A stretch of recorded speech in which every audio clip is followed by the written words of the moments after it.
کاشانۂ بصیرت ایک ایسا یوٹیوب چینل جس پر ہر قسم کی دینی کتب بالخصوص محروم بصارت افراد کے لیے آڈیو اور ویڈیو فارمیٹ میں دستیاب ہیں اور بالعموم تمام مسلمان برادران و خواہران کے لیے دستیاب ہیں۔ اس لیے آپ سے گزارش ہے کہ بیل آئیکن کو پریس کر کے ہمارے اس چینل کو ضرور سبسکرائب کیجیے تاکہ آئندہ آنے والی ہر کتاب آپ کو بر وقت ملتی رہے۔ کاشانۂ بصیرت، کاشانۂ بصیرت، کاشانۂ بصیرت، کاشانۂ بصیرت۔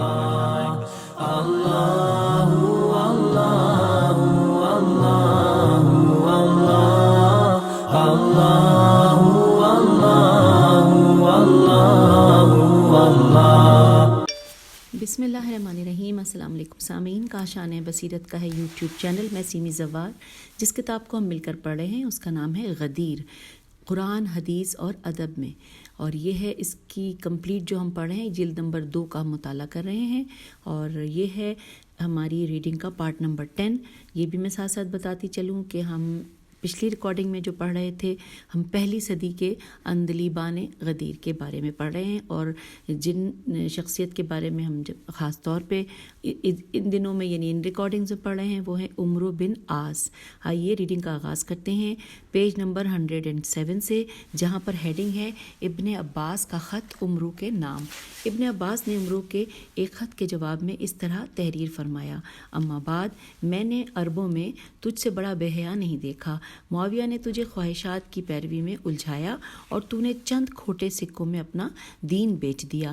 پھر اقتدار کی للک نے مرد فریبی کا چکر چلایا۔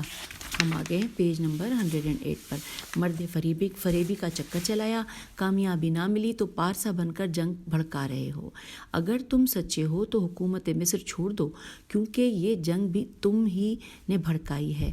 معاویہ علی علیہ السلام کی مثل کہاں ہے؟ یہاں پہ سوالیہ نشان لکھا ہے، تو ساتھ ہی لکھا ہے علی علیہ السلام نے حق کے لیے جنگ شروع کی، معاویہ نے ناحق جنگ کی اور اب خون ریزی کا اسراف کر رہا ہے۔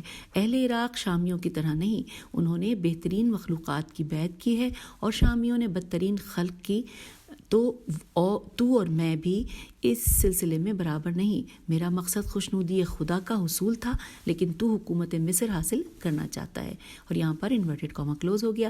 پھر لکھا ہے کہ پھر فضل بن عباس کو بلا کر کہا کہ اے بھائی، عمرو کے جواب میں اشعار کہو۔ چنانچہ فضل نے یہ اشعار کہے۔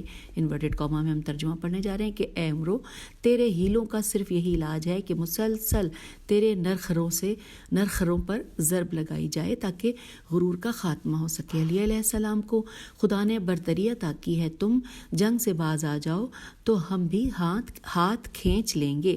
اور یہاں پر حوالہ جات نوٹ کر لیجئے: الامامت والسیاست، جلد نمبر 1 صفحہ نمبر 95 اور بریکٹ میں ہے، جلد نمبر 1 صفحہ نمبر 99 بریکٹ کلوز۔ اگلا نام ہے کتاب صفین، صفحہ نمبر 219 اور بریکٹ میں ہے صفحہ نمبر 412۔ پھر اگلا نام ہے شرح ابن ابی الحدید، جلد نمبر 2 صفحہ نمبر 288 اور بریکٹ میں ہے جلد نمبر 8 صفحہ نمبر 64 اور خطبہ نمبر 124 اور یہاں پر بریکٹ کلوز ہو گیا۔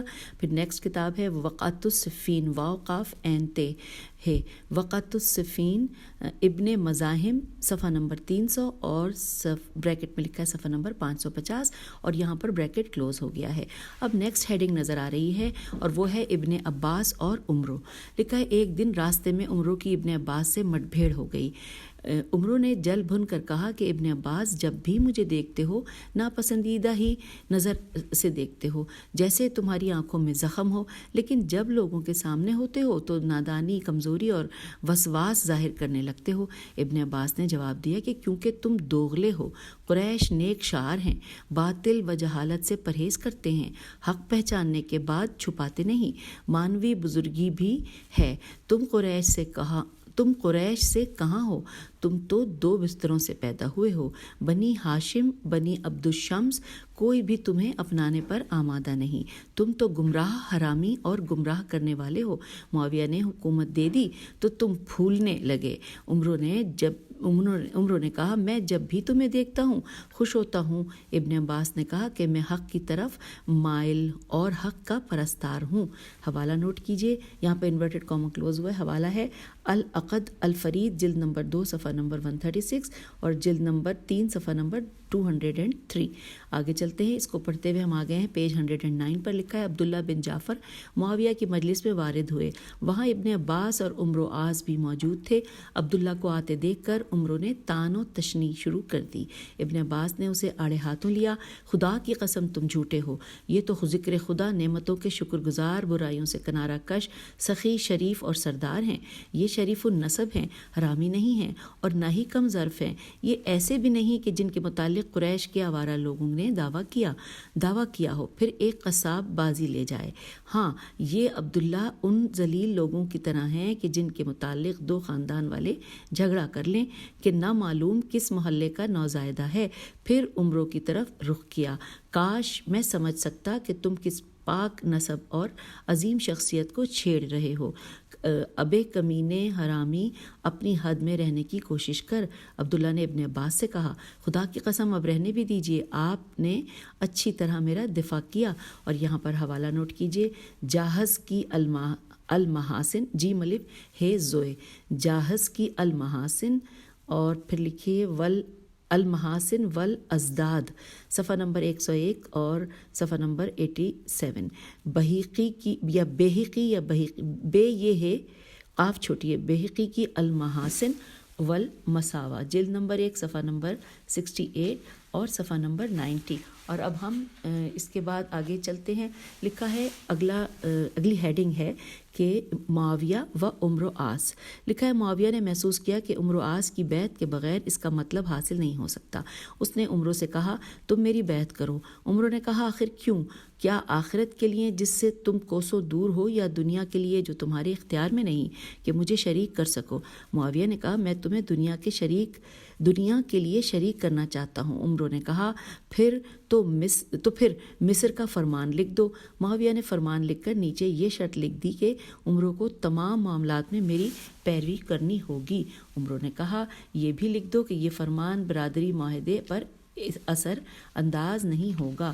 معاویہ نے کہا، لوگوں کو اس مطلب پر توجہ نہ ہوگی.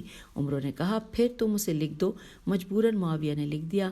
عمروں نے واضح لفظوں میں کہا انورٹڈ کاما کہ تم حکومت مصر میرے حوالے کر دو تو میں دنیا تمہارے حوالے کر دوں. یہاں پر انورٹڈ کاما کلوز ہو گیا، اور ساتھ ہی لکھا ہے بریکٹ میں کہ عمروں نے اشعار پر مشتمل اس مطلب کا ایک خط بھی معاویہ کو لکھا تھا. اور یہاں پر بریکٹ کلوز ہو گیا ہے، اور حوالہ ہے العقد الفرید جلد نمبر 2 صفحہ نمبر 291، اور بریکٹ میں لکھا ہے جلد نمبر 4 صفحہ نمبر 144، اور بریکٹ یہاں پہ کلوز ہو گیا ہے. اور اب ہم آ گئے ہیں کتاب کے صفحہ نمبر 110 پر. یہاں پر ہیڈنگ ہے معاویہ و عمرو تفصیلی واقعہ، یعنی معاویہ اور عمروں کے حوالے سے ہم تفصیلی واقعہ پڑھنے جا رہے ہیں. لکھا ہے حضرت علی علیہ السلام نے معاویہ کو خط لکھ کر بیعت کرنے کی تاکید فرمائی تو معاویہ نے اپنے بھائی عتبہ عتبہ سے اس سلسلے میں مشورہ کیا. اس نے مشورہ دیا کہ عمر و عاص سے مدد لو، وہ مکاری میں یکتا ہے، لیکن عمروں نے عثمان کے زمانے میں کنارہ کشی اختیار کر لی تھی، اب وہ تم سے زیادہ ہی کنارہ کش رہے گا. ہاں، اگر تم نے اس کا دین خرید لیا اور مناسب قیمت دے دی تو بیعت کرے گا. وہ دنیا طلب انسان ہے. اس وقت عمرو فلسطین میں تھا. معاویہ نے اسے خط لکھا کہ آپ علی علیہ السلام و طلحہ زبیر کے واقعے سے مطلع ہیں. مروان مجھ سے مل گئے ہیں اور جریر بن عبداللہ مجھ سے بیعت علی علیہ السلام لینے آئے ہیں. میں نے آپ سے کے مشورے تک معاملے کو ٹال رکھا ہے. جلد آئیے. عمروں نے خط پڑھ کر اپنے دونوں بیٹوں سے مشورہ کیا. عبداللہ نے کنارہ کش رہنے کا مشورہ دیا، لیکن محمد نے کہا انورٹڈ کاما کہ آپ بزرگ قریش ہیں، گوشہ نشینی مناسب نہیں. معاویہ نے مل کر خون عثمان کا نعرہ لگائیے، اس طرح آپ بنی امیہ میں بھی محترم ہو جائیں گے. اور یہاں پر انورٹڈ کاما کلوز ہو گیا. پھر اگلے پیراگراف میں لکھا ہے عمروں نے عبداللہ سے کہا کہ تو نے میرے دین کا خیال کیا اور محمد سے کہا کہ تم نے مجھے دنیا بنانے کا مشورہ دیا ہے، اب مجھے غور کرنے کا موقع دو. پھر رات میں 9 اشعار پڑھے جس میں اپنے تذبذب کے بعد محمد کے مشورے کو اہمیت دی تھی. اشعار سن کر عبداللہ نے کہا کہ بڈھا گیا کام سے. اور یہاں پر بریکٹ میں لکھا ہے اشارہ تھا کہ عمر و معاویہ سے مل گیا ہے، اور یہاں پر بریکٹ کلوز ہو گیا. اب آگے لکھا ہے یعقوبی کے مطابق عبداللہ نے کہا کہ بڈھے نے اپنے پیروں پر پیشاب کر کے دین کو دنیا کے بدلے بیچ دیا، اور یہاں پر انورٹڈ کاما پھر کلوز ہو گیا ہے۔ ساتھ ہی لکھا ہے نیکسٹ پیراگراف میں کہ صبح کو اپنے غلام کا نام ہے وردان، جو کہ انورٹڈ کاما میں لکھا ہے، صبح کو اپنے غلام وردان سے کبھی سامان سفر درست کرنے کا حکم دیتا، کبھی کہتا کہ سامان سفر کھول دو۔ غرض جب اس نے کئی مرتبہ ایسا کیا تو اس کے غلام نے اسے کہا کہ شاید آپ کی عقل ماری گئی ہے، آپ خود کہتے ہیں کہ معاویہ کے پاس دنیا ہے اور علی علیہ السلام کے پاس آخرت ہے، پھر بھی صحیح فیصلہ نہیں کر پا رہے ہیں۔ میرا خیال ہے کہ آپ گوشہ نشین ہو کر بیٹھے رہیے، اگر دیندار غالب آئے تو آپ دین کی پناہ میں زندگی گزاریں گے، اور اگر دنیا والے غالب آئے تو وہ آپ سے دنیاوی امور میں بے نیاز نہیں رہ سکتے۔ ہم آ گئے ہیں کتاب کے صفحہ نمبر 111 پر، لکھا ہے عمروں نے کہا یہ مشورہ تم اب دے رہے ہو جب سب کو معلوم ہو چکا ہے کہ میں معاویہ کی طرف جانے کا عزم کر چکا ہوں۔ پھر سفر کرتے ہوئے 9 شعر پڑھے اور جس میں علی علیہ السلام کے دین اور معاویہ کی دنیا کا تجزیہ کر کے دنیا اختیار کرنے کی بات کہی۔ اگلے پیراگراف میں لکھا ہے کہ اس کے بعد عمرو معاویہ سے مل گیا کیونکہ وہ جانتا تھا کہ اسے اس کی ضرورت ہے۔ شام پہنچ کر پہلے تو کھچا رہا، پھر جب بزم معاویہ میں وارد ہوا تو معاویہ نے کہا اے ابو عبداللہ اس رات مجھے 3 بھیانک باتیں معلوم ہوئی ہیں جس کی وجہ سے میں بہت پریشان ہوں۔ عمروں نے پوچھا وہ کیا؟ معاویہ نے کہا محمد بن ابی حذیفہ ہے جو مصر میں قید تھے، انہیں جیل توڑ کر نکال لیا گیا ہے۔ یہ واقعہ دین کے لیے بڑی آفت ہے۔ دوسری بات یہ کہ قیصر روم نے عوام کو ابھارا ہے کہ شام پر حملہ آور ہو جائیں۔ تیسرے یہ کہ علی علیہ السلام کوفے پہنچ گئے ہیں، اب وہ میری طرف رخ کریں گے۔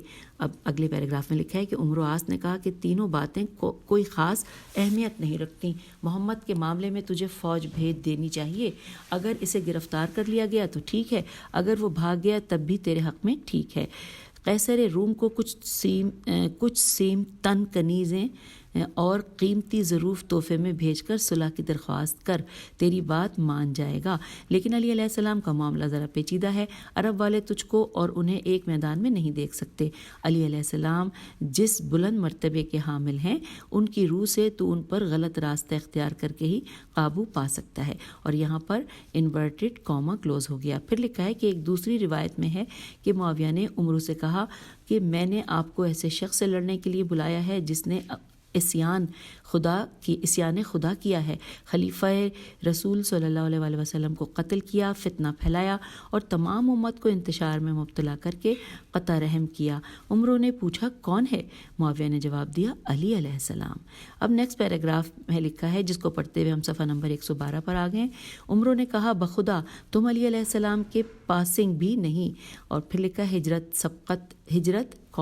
سبقت اسلامی نرم و گرم حالات میں رسول صلی اللہ علیہ وآلہ وسلم کی رفاقت اور علم و دانش کوئی بھی افتخار تم کو علی علیہ السلام کے مقابلے میں حاصل نہیں ہے۔ اس کے علاوہ علی علیہ السلام کے کچھ مخصوص فضائل ہے، راہ خدا میں وہ ہر آزمائش میں کھرے اترے، اس کے باوجود اگر تمہارا ساتھ دوں تو مجھے کیا ملے گا؟ معاویہ نے کہا یہ معاملہ آپ ہی کے اختیار میں ہے۔ عمروں نے کہا حکومت مصر اور اس کے منافع مجھے بخش دے۔ یہ سن کر معاویہ تھوڑی دیر تک سر جھکائے رہا۔ اب یہاں بریکٹ میں لکھا ہے کہ ایک روایت میں ہے کہ معاویہ نے کہا کہ لوگ کہیں گے کہ آپ نے دنیا کے لیے مجھے اختیار کیا ہے، تو عمروں نے کہا کہ یہ سب باتیں چھوڑیے۔ یہ بریکٹ میں تھا جملہ جو ابھی میں نے پڑھ کے سنایا۔ اس کے آگے لکھا ہے معاویہ نے کہا کہ اگر میں تمہیں دھوکہ دینا چاہتا تو اب تک یہ کام کر چکا ہوتا۔ عمروں نے جواب دیا خدا کی قسم مجھ جیسا تیری باتوں کے فریب میں نہیں آ سکتا۔ معاویہ نے کہا اپنے سر کو میرے نزدیک لاؤ تاکہ تمہارے کان میں ایک راز کی بات کہوں۔ عمروں نے سر نزدیک کیا تو معاویہ نے کان میں دانت کاٹ کر کہا کہ یہ خود ایک دھوکہ ہے، اس کمرے میں میرے اور تمہارے سوا کوئی اور نہیں۔ یہاں پر سوالیہ نشان نے پوچھا کہ یہ خود ایک دھوکہ ہے، اس کمرے میں میرے اور تمہارے سوا کوئی اور ہے؟ یہاں یوں کر کے پوچھا، جی یہ لکھا ہے۔ عمرو عاص نے 6 اشعار میں واضح طور پر کہا کہ جب تک دنیا حاصل نہ کر لوں تمہارے ہاتھ دین نہ بیچوں گا، مجھے مصر حوالے کر دو۔ اور یہ ہے حوالہ عیون الاخبار اور ابن قطبیہ جلد نمبر 1 صفحہ نمبر 181۔ پھر لکھا ہے معاویہ نے کہا کہ مصر کا علاقہ اہمیت میں عراق سے کم نہیں ہے۔ عمروں نے کہا ہاں لیکن اگر میرے حوالے کر دو گے تبھی تمہارے پاس رہ سکے گا۔ عراق پر علی علیہ السلام کا قبضہ ہے اور عراقی انہیں چاہتے ہیں۔ اتنے میں معاویہ کا بھائی عتبہ آ گیا۔ معاویہ نے سے بولا کہ تمہیں عمروں کے ہاتھ مصر بیچنے میں اندیشہ کیا ہے؟ کاش تم شام کے حکمران نہ ہوتے۔ اور یہاں پر انورٹڈ کاما کلوز ہو گیا۔ اب اگلے پیراگراف میں لکھا ہے کہ اس رات معاویہ و عتبہ ایک ساتھ رہے۔ عتبہ نے 8 اشعار میں کہا کہ اگر تم نے مصر کو عمروں کے حوالے نہ کیا تو یہ ہرس ایک دن مصر کو ہمارے ہاتھوں سے نکال دے گی۔ معاویہ نے آدمی بھیج کر عمروں کو بلوایا اور حکومت مصر کا پروانہ عطا کیا۔ عمروں نے کہا کہ اس پر خدا گواہ ہے۔ یہ کہہ کر قیام گاہ پر آیا۔ بیٹوں نے پوچھا کہ کیا ہوا؟ تو جواب دیا کہ حکومت مصر کا پروانہ مل گیا۔ بیٹوں نے پوچھا پورے عرب میں صرف مصر ہی ملا؟ عمروں نے کہا اگر تم لوگوں کا پیٹ مصر سے بھر نہ سکا تو خدا تمہارا پیٹ نہ بھرے۔ معاویہ نے شرط لگا دی تھی کہ ہر حال میں میری اطاعت کرنی ہوگی۔ عمروں نے شرط کی تھی کہ معاہدہ کسی حال میں ٹوٹے گا نہیں، اور یہاں بریکٹ میں لکھا ہے کہ دونوں ہی اپنی اپنی چال میں تھے، اور یہاں پر بریکٹ کلوز ہو گیا۔ اب ہم آ گئے ہیں پیج نمبر 113 پر، اور یہاں پر ہیڈنگ لکھیے عمرو آس اور عمار یاسر۔ لکھا ہے عمار یاسر کی عمروں سے جنگ صفین میں مڈبھیڑ ہوئی۔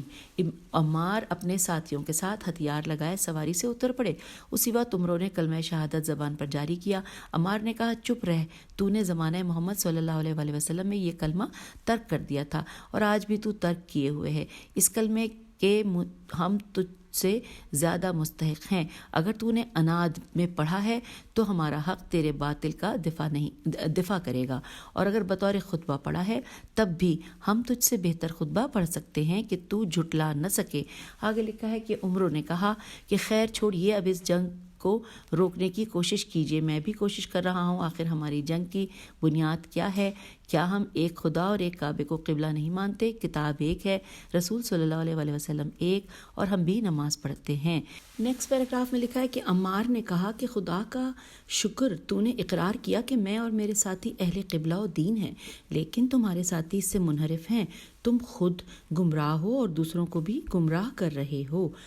اب میں اپنی جنگ کی بنیاد بتاتا ہوں۔ مجھ سے رسول صلی اللہ علیہ وآلہ وسلم نے فرمایا تھا کہ ناقصین نون الف کاف سے یہ نون، ناقصین سے جنگ کرنا وہ میں کر چکا ہوں۔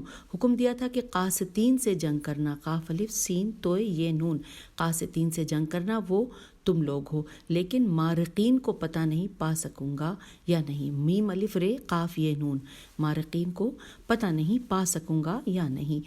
اے ابتر، کیا تو نہیں جانتا کہ رسول صلی اللہ علیہ وآلہ وسلم نے علی علیہ السلام کے متعلق فرمایا تھا کہ من کنت مولا فعلی المولا؟ تو اور ترجمہ پڑھتے ہیں کہ میں، آگے لکھا ہے انورٹڈ کاما نہیں، یہاں مکمل ہو گیا، اور یہاں پہ لکھا ہے میں تو دوستدار خدا اور رسول صلی اللہ علیہ وآلہ وسلم اور پیرو علی علیہ السلام ہوں، تیرا کوئی مولا نہیں۔ عمروں نے کہا اے ابو الیقطان، الف لام یہ قاف تو الف نون، اے ابو الیقطان مجھے گالی کیوں دیتے ہو؟ میں نے تو تمہیں گالی نہیں دی۔ عمار نے کہا تم کس بنیاد پر گالی دو گے؟ کیا تم کہہ سکتے ہو کہ میں نے خدا اور رسول صلی اللہ علیہ وآلہ وسلم کی نافرمانی کی؟ عمروں نے کہا لیکن دوسرے ایوب تو تم میں ہیں۔ عمار نے فرمایا اس خدا کا شکر کہ جس نے مجھے عظمت عطا کی، میں پست تھا خدا نے بلند فرمایا، غلام تھا آزاد کیا، ناتواں تھا توانائی بخشی، فقیر تھا تو دولت مند کیا۔ ہم آگے ہیں کتاب کے صفحہ نمبر 114 پر۔ لکھا ہے کہ عمروں نے پوچھا کہ قتل عثمان کے متعلق آپ کی کیا رائے ہے؟ عمار نے فرمایا انہوں نے تم لوگوں کے لیے برائیوں کے در کھول دیے۔ حوالہ ہے کتاب صفین صفحہ نمبر 176، اور بریکٹ میں لکھا ہے صفحہ نمبر 337، بریکٹ کلوز ہو گیا۔ اگلی کتاب ساتھ ہی حوالے میں لکھیے شرح ابن ابی الحدید جلد نمبر 2 صفحہ نمبر 373، اور بریکٹ میں لکھا ہے جلد نمبر 8 صفحہ نمبر 21 خطبہ نمبر 124، اور یہاں پر بریکٹ کلوز ہو گیا ہے۔ پھر لکھا ہے آگے کے صفحے پر کہ نصر بن مزاحم لکھتے ہیں، نون سواد رے ہے، نصر بن مزاحم لکھتے ہیں کہ عمار نے فرمایا کہ تو نے مصر کے بدلے دین بیچ دیا، تیرا برا ہو، تو نے اسلام کو ہمیشہ غلط سمجھا۔ اور یہ ہے حوالہ کتاب صفین صفحہ نمبر 165، اور بریکٹ میں لکھا ہے صفحہ نمبر 320، اور بریکٹ کلوز ہو گیا ہے۔ اس کے بعد لکھا ہے کہ تذکرہ سبط ابن جوزی میں اس کے بعد اضافہ ہے، تمہارا اور دشمن خدا کے بچے کا ارادہ ہے کہ خون عثمان کو دستاویز بنا کر دنیا حاصل کر سکو۔ اور سامعین اس کو دوبارہ پڑھتے ہیں کیونکہ اس میں خدا کے بچے والا جو لفظ ہے میں دوبارہ سے دیکھتی ہوں، یہاں پہ بالکل صاف صاف لکھا ہے کہ تذکرہ سبط ابن جوزی میں اس کے بعد اضافہ ہے، تمہارا اور دشمن خدا کے بچے کا ارادہ ہے کہ خون عثمان کو دستاویز بنا کر دنیا حاصل کر سکو۔ حوالہ کتاب کا نوٹ کر لیجئے، تذکرۃ الخواص صفحہ نمبر 53 اور بریکٹ میں لکھا ہے صفحہ نمبر 92، اور یہاں بریکٹ کلوز ہو گیا ہے۔ جو کچھ لکھا تھا وہ میں نے دوبارہ پڑھ کے آپ کی سماعتوں کی نظر کر دیا۔ اب اگلی ہیڈنگ ہے ابو نوح حمیری، الف بے واو ابو، نون واو ہے، حمیری ہے میم یہ رے چھوٹی ہے اور عمرو۔ لکھا ہے صفین میں ابو نوح حمیری ذوالکلاہ زال واو الف لام کاف لام الف اور عین ذوالکلاہ کے ساتھ عمرو سے ملنے گئے۔ اس وقت معاویہ کے پاس عمرو کے علاوہ بہت سے لوگ تھے۔ عبداللہ بن عمر کھڑے ہو کر لوگوں کو جنگ پر ابھار رہے تھے۔ ذوالکلاہ نے عمرو سے پوچھا کہ کیا آپ ایسے خیر خواہ دانشمند مہربان سے ملنا پسند کریں گے کہ جو عمار یاسر کے متعلق صحیح خبر دے سکے؟ عمرو نے پوچھا وہ کون؟ ذوالکلاہ نے کہا یہ میرا چچیرا بھائی کوفے کا باشندہ ہے۔ عمرو نے اس کو غور سے دیکھ کر کہا کہ تیرے اندر ابو تراب کی علامت پا رہا ہوں۔ ابو نوح نے جواب دیا مجھ میں محمد صلی اللہ علیہ وآلہ وسلم و اصحاب محمد صلی اللہ علیہ وآلہ وسلم کی علامتیں ہیں، اور تیرے اندر ابو جہل اور فرعون کی علامت ہے۔ اور یہاں پر حوالہ نوٹ کیجئے، صفین نصر بن مزاحم صفحہ نمبر 174 اور صفحہ نمبر 334، اور اس کے علاوہ شرح ابن ابی الحدید جلد نمبر 8 صفحہ نمبر 18 اور خطبہ نمبر 124۔ اس کے بعد آگے چلتے ہیں، اگلی ہیڈنگ ہے ابو الاسود دوئلی اور عمرو۔ جب اسلامی ممالک معاویہ کے زیر نگیاں آ گئے اور حضرت علی علیہ السلام کی شہادت ہو چکی تو ایک بار ابو الاسود دوئلی معاویہ سے ملنے گئے۔ معاویہ نے ان کا بڑا احترام کیا۔ ہم آگئے پیج 115 پر۔ معاویہ نے ان کا بڑا احترام کیا، یہ دیکھ کر عمرو جل پڑا۔ حسد کے مارے بے موقع اذن باریابی لے کر معاویہ سے بولا میں آپ کی خیر خواہی میں آیا ہوں، ایک خطرناک بات نے میری نیند اڑا دی ہے۔ معاویہ نے پوچھا وہ کیا بات ہے؟ عمرو نے کہا کہ امیر المومنین یہ ابو الاسود دوئلی بڑا ہی زیرک اور طرار ہے، کوئی اس کی زبان کے آگے نہیں جا سکتا۔ وہ آپ کی مملکت میں مدح علی علیہ السلام اور دشمنان علی علیہ السلام کی مذمت بڑے دھڑلے سے کرتا ہے۔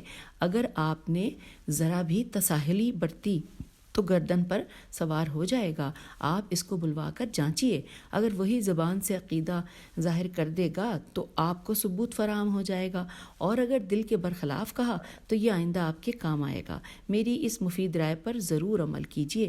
معاویہ نے کہا بخدا میں ہوش مندوں کی باتوں کو نظر انداز نہیں کرتا ہوں، اگر اپنے نظریات کا برملا اظہار کر دیتا ہے تو اس کے گرد و پیش کا ضرور جائزہ لیتا ہوں، اگر اس کو بلواؤں تو اس کی طاقت لسانی کا مقابلہ کون کرے گا؟ ممکن ہے اس کی طراری مجھے غضبناک کر دے، کیونکہ میں اس کے عقیدے سے آگاہ ہوں۔ مصلحت یہی ہے کہ اسے کریدا نہ جائے، ظاہری حالت کو قبول کر لیا جائے۔ عمرو نے کہا میں آپ کا ساتھی ہوں، صفین میں جس طرح قرآن بلند کیا تھا اس سے آپ نے میری ہوشمندی سمجھ ہی لی، میری رائے کی مخالفت مناسب نہیں۔ معاویہ نے ابو الاسود دوئلی کو بلوایا اور کہا کہ میں اور عمرو عاص اصحاب محمد صلی اللہ علیہ وآلہ وسلم کے بارے میں بحث کر رہے ہیں، آپ اپنی رائے سے دونوں کا فیصلہ کیجیے۔ ابو الاسود دوئلی نے کہا جو چاہے پوچھیے۔ معاویہ محبوب ترین اصحاب رسول صلی اللہ علیہ وآلہ وسلم کون ہے؟ ابو الاسود جو رسول صلی اللہ علیہ وآلہ وسلم کو سب سے زیادہ دوست رکھتا تھا اور ان کا فداکار تھا۔ معاویہ نے عمرو کی طرف دیکھ کر دوسرا سوال کیا، اس بنیاد پر آپ کے نزدیک افضل ترین صحابی کون ہے؟ ابو الاسود جس کے پاس سب سے زیادہ تقویٰ تھا۔ پیج نمبر 116 پہ ہم آ گئے ہیں۔ لکھا ہے اب کی معاویہ نے عمرو پر خشمگین نظر ڈالی اور بولا اور ابو الاسود سے سوال کیا کہ بنا بری دانا ترین کون تھا؟ ابو الاسود جو اپنی گفتار میں خطا سے زیادہ محفوظ تھا۔ معاویہ سب سے زیادہ شجاع کون تھا؟ ابو الاسود جس نے میدان جنگ میں سب سے زیادہ مشقتیں اٹھائیں اور دشمنوں پر بڑھ چڑھ کر حملے کیے، موت کا سب سے زیادہ مشتاق تھا۔ پھر معاویہ نے پوچھا رسول صلی اللہ علیہ وآلہ وسلم کا معتمد ترین کون تھا؟ ابو الاسود نے کہا جس کے لیے رسول صلی اللہ علیہ وآلہ وسلم نے اپنے بعد وصیت فرمائی۔ معاویہ نے کہا نبی صلی اللہ علیہ وآلہ وسلم کا صدیق کون تھا؟ ابو الاسود نے کہا جس نے سب سے پہلے رسول صلی اللہ علیہ وآلہ وسلم کی تصدیق کی۔ معاویہ نے عمرو سے کہا تیرا برا ہو کیا کسی بات کا بھی جواب دیا جا سکتا ہے؟ ابو الاسود نے کہا میں سمجھ رہا ہوں کہ آپ کہاں سے بول رہے ہیں، مجھے اجازت دیجیے کہ اس کے بارے میں کچھ کہوں۔ معاویہ نے اجازت دی تو فرمایا انورٹڈ کاما کہ اسی منحوس نے رسول صلی اللہ علیہ وآلہ وسلم کی 70 شعروں میں مذمت کی تھی۔ رسول صلی اللہ علیہ وآلہ وسلم نے بد دعا میں فرمایا شعر کہنا میرے شایان شان نہیں، اس لیے ہر شعر کے بدلے اس پر لعنت بھیجتا ہوں۔ ایسے شخص سے بھلائی کی کیا توقع کی جا سکتی ہے؟ بخدا جس کا نسب قرا سے پہچانا جائے، قافر عین ہے، قرے سے پہچانا جائے، اس ذلیل کو ایسا ہی ہونا چاہیے۔ اسے تو دوسروں کے بھروسے رہنا چاہیے، اپنی رائے دوسروں پر نہیں تھوپنی چاہیے۔ دو بہادر بات کر رہے ہوں تو چپ سادھے سننا چاہیے، بزم میں کتوں کی طرح کنارے بیٹھنا چاہیے۔ ایسا شخص گناہوں کے بوجھ سے ریاکاری پر قائل ہوتا ہے، اپنی اوقات نہیں دیکھتا، شریفوں سے الجھ جاتا ہے، انجام کار اندھیروں میں ٹٹولنے لگتا ہے، مکاری و بے حیائی کو اپنا شعار بنا لیتا ہے، حالانکہ مکاری کا انجام جہنم ہے۔ اور یہاں پر انورٹڈ کاما کے مکمل ہو گیا۔ آگے اگلے پیراگراف میں لکھا ہے کہ عمرو نے کہا کہ تم ذلیل ہو، بنی کنانا نے اپنا حسب نہ ملاتے، بنی کنانا سے اپنا حسب نہ ملاتے تو یوں نہ اڑتے، بلکہ تمہارے آس پاس کے لوگ تمہیں اچک لیتے۔ اب بزرگی نہ جتاؤ، لمبی زبان نہ نکالو، بہت جلد یہ تراری وبال بن جائے گی۔ ہم آ گئے پیج 117 پہ لکھا ہے بخدا اب بھی تم معاویہ سے دشمنی رکھتے ہو، اگر میری بات مانی جاتی تو تمہاری زبان کاٹی جاتی۔ معاویہ نے مداخلت کی اے ابو الاسود تم نے بڑا اچھا دفاع کیا۔ پھر عمرو سے کہا اب اتنا بھی نہ اڑو، تمہیں نے تو ابتدا کی تھی۔ پہل کرنے والا باغی اور تیسرا حلیم ہے، قبل اس کے کہ میں نکالوں تم یہاں سے نکل جاؤ۔ عمرو نے کھڑے ہو کر یہ شعر پڑھا۔ ترجمہ میری جان کی قسم اندرونی ناپاکیوں اور گندگیوں نے عہد رفتہ کو آلودہ کر رکھا ہے، انورٹڈ کاما کلوز۔ ابو الاسود دوئلی نے بھی کھڑے ہو کر یہ شعر پڑھا، انورٹڈ کاما میں ترجمہ کہ آگاہ ہو جاؤ کہ عمرو نے ایسے شعر سے چھیڑ چھاڑ کی کہ جو اپنی کچھار میں آرام کر رہا تھا، کوئی بھیڑیا بپھرے ہوئے شعر تک پہنچ کر اسے نقصان کیسے پہنچا سکتا ہے۔ انورٹڈ کاما کلوز ہو گیا ہے اور یہاں پر یہ حوالہ ہے تاریخ ابن عساکر جلد نمبر 7 صفحہ نمبر 104 اور 106 اور جلد نمبر 8 صفحہ نمبر 606، مختصر تاریخ ابن عساکر جلد نمبر 11 صفحہ نمبر 221۔ اور یہاں پر اب ہم اگلی ہیڈنگ کی طرف آ گئے ہیں، ابو جعفر و زید کی بات۔ لکھا ہے کہ ابو جعفر اور زید کہتے ہیں انورٹڈ کاما معاویہ نے عمرو سے عراقیوں کے مقابل صف درست کرنے کی تاکید کی۔ اس نے شرط رکھی کہ علی علیہ السلام قتل ہو جائیں تو عراق میرے حوالے کر دو گے۔ معاویہ نے کہا تم تو مصر لے چکے ہو۔ عمرو نے کہا وہ تو بہشت کی قیمت تھی، قتل علی علیہ السلام پر جہنم کی بھی تو قیمت ملنی چاہیے۔ معاویہ نے کہا اے ابو عبداللہ اگر علی علیہ السلام قتل ہو جائیں تو پروانہ حکومت مصر باقی رہے گا، ذرا آہستہ بولو کہیں اہل شام نہ سن لیں۔ اور یہاں پر انورٹڈ کاما کلوز ہو گیا۔ پھر لکھا اس موقع پر عمرو نے شامیوں سے کہا شام والوں اپنی صفیں درست کر لو، خدا کو اپنا سر عاریتاً دے دو، خدا سے مدد چاہو اور اپنے و خدا کے دشمنوں کے خلاف جہاد کرو، انہیں قتل کرو اور صبر کرو، زمین صابروں ہی کے زیر اقتدار رہے گی اور انجام پرہیزگاروں کے حق میں ہے۔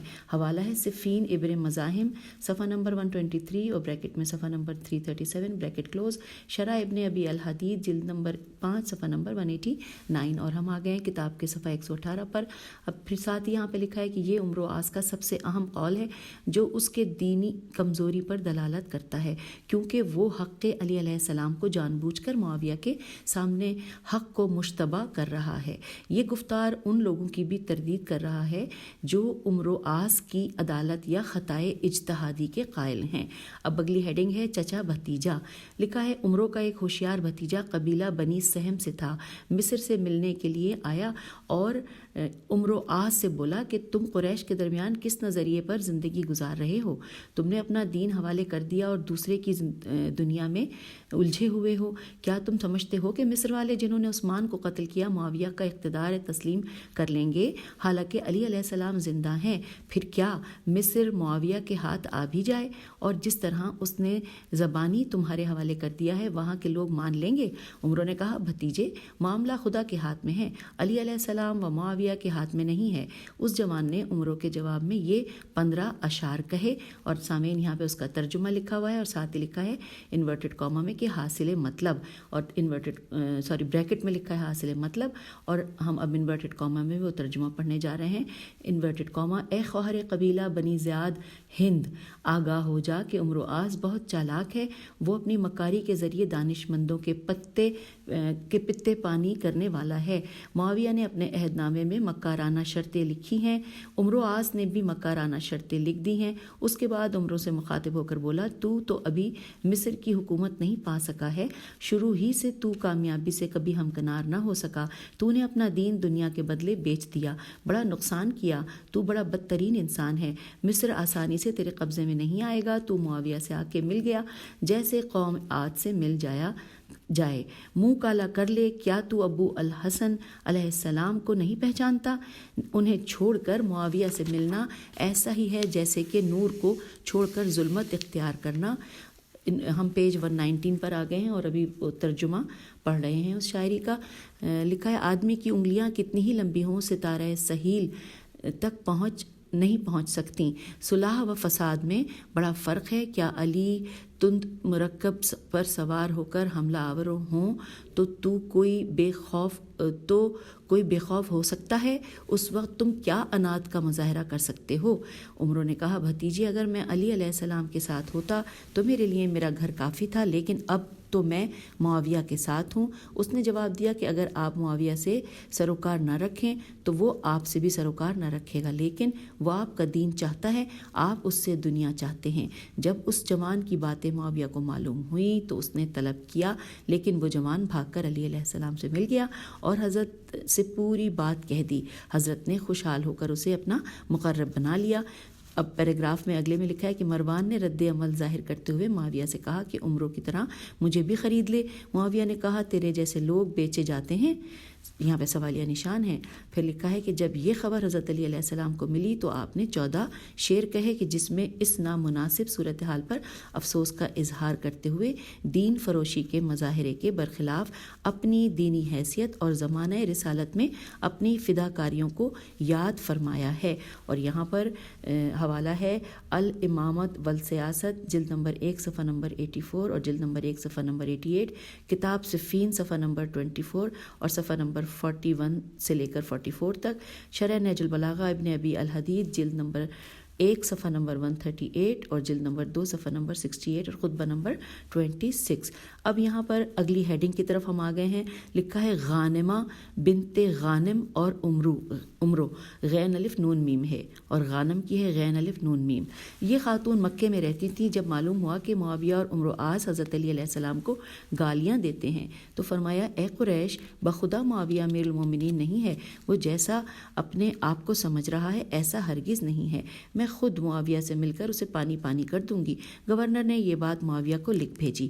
معاویہ مدینے میں تھا۔ جب سنا کہ غانمہ ان سے ملنا چاہتی ہے تو مہمان خانہ صاف کرا کے ان کے آؤ بھگت کی تاکید کی۔ ہم آ گئے پیج نمبر 120 پہ۔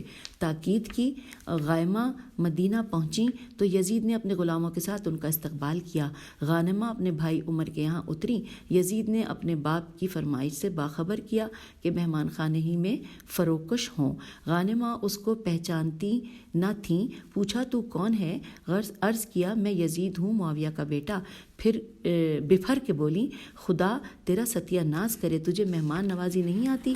یزید نے سارا واقعہ باپ سے بیان کیا۔ معاویہ نے کہا ان سے نہ بولو، وہ قریش کی سب سے سن رسیدہ عورت ہیں۔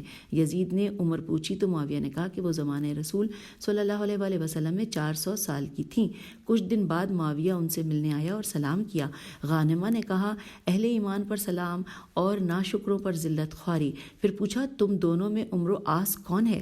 عمروں نے کہا میں ہوں۔ فرمایا تو بنی ہاشم کو گالیاں دیتا ہے جبکہ تو خود لائق دشنام ہے، گالیاں تیرے حصار میں ہیں، بخدا میں تو تیری ماں کے ایک ایک کرتوت کو بخوبی جانتی ہوں، پیشاب کرتی تھی اور ہر پست خور کا پہلو گرم کرنے پر آمادہ ہو جاتی تھی۔ پھر ساتھ ساتھ لکھا ہے کہ جب کوئی مرد اس سے ہم بستر ہوتا تو اس کا نطفہ مرد پر غالب آ جاتا، بریکٹ میں لکھا ہے کثرت شہوت کا کنایا ہے، اور یہاں پر بریکٹ کلوز ہو گیا۔ پھر لکھا ہے کہ ایک دن میں 40 مرد اسے بھنبوڑتے تھے، یہ تو تیری ماں تھی، تو بھی ایک ایسا بدماش اور آوارہ ہے کہ نیکی سے دور کا واسطہ نہیں، تو نے اپنی بیوی کے بستر پر دوسرے کو دیکھا اور ذرا بھی غیرت جوش میں نہ آئی۔ اے معاویہ، تو بھی خیر و صلاح سے واسطہ نہیں رکھتا اور نہ تیری اچھی طرح سے پرورش ہوئی ہے، کیا بنی ہاشم کی عورتوں کی طرح بنی امیہ کی عورتیں ہو سکتی ہیں؟ اور یہاں پر حوالہ ہے جاہز جیم الف ہے زوئے جاہز کی المحاسن والازداد، صفحہ نمبر 102 سے 104 اور صفحہ نمبر 88 اور سے لے کر 90، اور لکھا ہے بیہقی یا بحیقی کی المحاسن والمساوی، جلد نمبر 1 صفحہ نمبر 69 اور 70 اور 91 سے لے کے 94۔ آئیے اب ہم آگے کی طرف چلتے ہیں، پڑھتے ہیں۔ لکھا ہے یہ تھا عمر و آس کا جاہلی عہد، دور نبوت اور عہد امیر المومنین علیہ السلام کا نفسیاتی خاکہ۔ اس شخص کی پوری زندگی میں کہیں تعریف کا پہلو نہیں، معاویہ سے مل کر تو اس نے عاقبت ہی خراب کر لی۔ کچھ لوگ اس کے ذات السلاسل میں عمارت کا شاخسانہ چھوڑتے ہیں، لیکن اس سے اس کی فضیلت نہیں ظاہر ہوتی، وہ ہمیشہ منافق رہا۔ رسول خدا صلی اللہ علیہ وآلہ وسلم محض تالیف قلب فرماتے تھے تاکہ بتدریج اسلامی روح سما سکے۔ رسول اللہ صلی اللہ علیہ وآلہ وسلم کا اکثر صحابہ کی حالت دیکھ کر یہی برتاؤ تھا۔ پیج 121۔ قرآن نے اسی بات کی طرف تاکید کی ہے کہ انورٹڈ کاما میں ہم ترجمہ پڑھ رہے ہیں کہ بعض مدینے کے منافقین نفاق میں اڑ گئے، ہم نہیں جانتے، انورٹڈ کاما کلوز ہو گیا۔ پھر آگے لکھا ہے کہ اس بنا پر متذکرہ غزوے میں بھی رسول صلی اللہ علیہ وآلہ وسلم اس کے نفاق سے آگاہ تھے۔ آپ نے اس کا انجام ملاحظہ فرمایا کہ امیر المومنین کی نشاندہی فرمائی ہے۔ اگلا پیراگراف ہے کہ جن شرطوں پر علم اس کے حوالے کیا گیا تھا ان شرطوں پر عمروں نے عمل نہیں کیا، اس کی دلیل عمروں وغیرہ کے تبصروں سے فراہم کی جا سکتی ہے۔ عمرو آس نے اسکندریہ والوں پر شکست معاہدہ کا الزام عائد کیا، پھر حملہ کر کے فتح کر لیا، بے شمار لوگوں کو موت کے گھاٹ اتار دیا اور اکثر لوگوں کو قید کر دیا۔ عثمان کو اس کے اقدام پر بڑا غصہ آیا اور ان کے نقض عہد نون قاف زواد نقض عہد کی بات نہ مانی، تمام قیدیوں کو رہا کر دیا اور حکومت مصر سے عمرو آس کو معزول کر دیا اور اس کی جگہ عبداللہ بن سعد بن ابی سرح سین ریہ کو گورنر بنا دیا۔ اسی وجہ سے عثمان اور عمرو آس میں ٹھن گئی۔ عمرو فلسطین چلا گیا، مدینے میں تھا تو لوگوں کو قتل عثمان پر ابھارتا رہتا تھا، اور یہ ہے حوالہ الاستیعاب جلد نمبر 2 صفحہ نمبر 435 اور شرح ابن ابی الحدید جلد نمبر 2 صفحہ نمبر 112۔ آگے چلتے ہیں۔ لکھا ہے عثمان سے پہلے عمر نے عمرو آس کو مصر کا پروانہ دیا تھا، عثمان کے ابتدائی زمانے تک یہ گورنری باقی رہی۔ عثمان نے معزول کیا تو اس قدر کینہ تھا کہ قتل عثمان کے بعد چہکتے ہوئے بولا کہ میں ابھی عبداللہ ہوں، زخم کھرچتا ہوں تو خونم خون کر دیتا ہوں۔ عثمان نے حکومت مصر سے معزول کر کے صرف پیش نمازی کا عہدہ باقی رکھا تھا۔ نیکسٹ پیراگراف میں ہے مالیات کا انچارج ابن ابی سرح سین ریہ کو بنا دیا تھا۔ کچھ دن بعد پیش نمازی بھی چھن گئی تو مدینہ آ کر اس کے متعلق زہر افشانی کرنے لگا۔ ایک دن عثمان نے طلب کر کے اس سے کہا کہ نابغہ کے جنے، تیرا دامن کتنی جلدی گندا ہو گیا، تو مجھ پر تنقید کرتا ہے اور میرے سامنے آ کر ریاکاری کرتا ہے، واللہ اگر میری وجہ سے تجھ کو فائدہ پہنچا ہوتا تو ایسا کبھی نہ کرتا۔ عمرو آس نے کہا لوگ میری طرف جھوٹی باتیں منسوب کر رہے ہیں، خدا کے واسطے مجھ سے بدظن نہ ہوں، میں عمر کے وقت سے مصر کا گورنر تھا اور وہ مجھ سے راضی تھے۔ اب ہم آ گئے پیج نمبر 122 پہ۔ لکھا ہے عثمان نے کہا کہ اگر میں نے عمر کی طرح سختی کی ہوتی تو تجھ سے یہ بدعنوانی سرزد نہ ہوتی، میری نرمی نے تجھ کو گستاخ بنا دیا ہے۔ عمر و آس وہاں سے غصے میں بھرا باہر آیا۔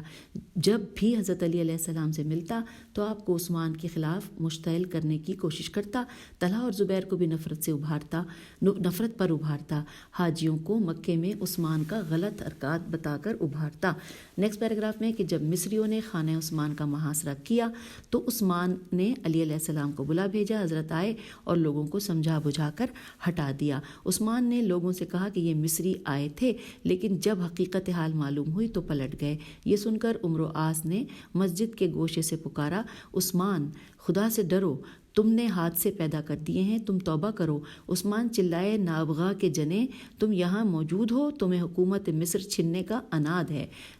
اب اگلا پیراگراف ہے، جب پہلی بار محاصرہ ہوا تو عمرو فلسطین چلا گیا، مقام صبا سین بے عین میں قیام کیا اور وہاں بھی لوگوں کو عثمان کے خلاف بھڑکاتا رہا۔